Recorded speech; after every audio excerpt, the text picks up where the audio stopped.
The swift takeover of Afghanistan by Taliban was a culmination of cunning and conspiratorial moves by Pakistan's inter-services intelligence.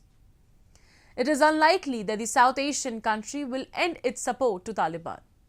Islamabad, which is now raising hurdles in India's humanitarian outreach to Afghans, knows very well that the militants' control of Afghanistan accentuates the jihadist threat at home. Take a look. Pakistan has a unique relationship with Afghanistan. They share a 2,570-kilometer border. There are numerous cultural, ethnic and religious connections.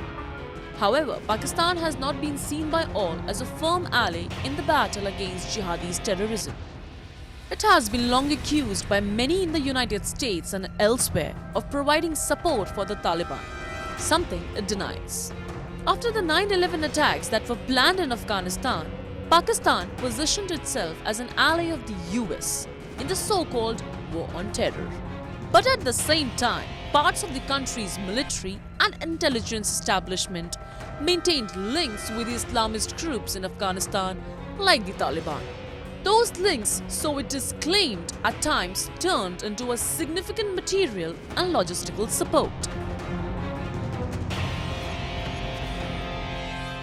That Pakistan has washed its hands of any responsibility for what is going on in Afghanistan.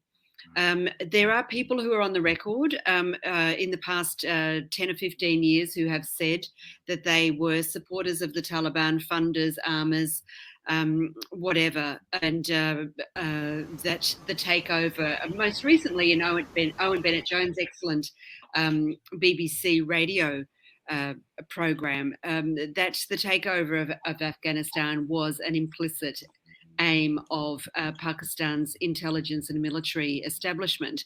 I think that, denials aside, their involvement and responsibility for what has happened in Afghanistan in the past, well, let's say 5 months, but certainly 20 years.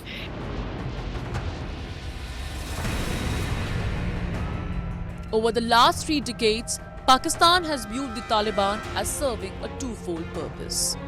First, a Taliban regime in Kabul, and its umbilical connection with Pakistan would ensure the Pakistan military a free pass over Afghanistan, while ensuring Pakistan agency over Afghan routes into Central Asia.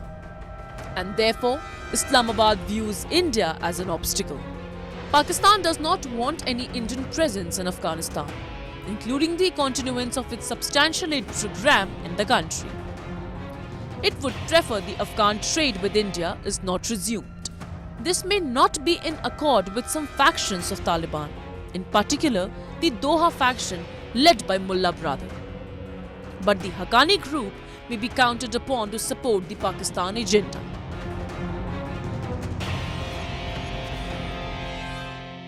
In and of itself could never provide aid because Pakistan would never grant it overland routes.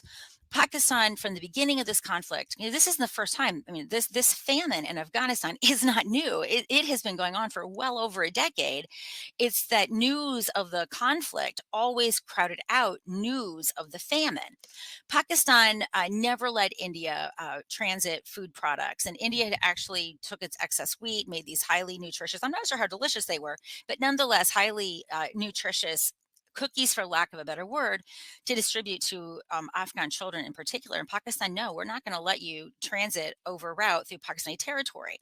And so this was why the Chabahar port in Iran was so central to Indian interests, right? Because through Chabahar, it could offload Indian relief and then transit those goods into Afghanistan.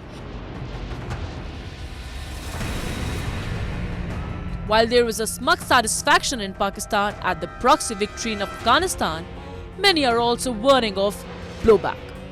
Although the Afghan Taliban may be beholden to Pakistan for all the help rendered over the years, there is concern in the Pakistan army that some sections of the Taliban may be difficult to bring to heel. Mullah Brother, jailed by Pakistan for 8 years for being independent-minded, may represent one possible friction point.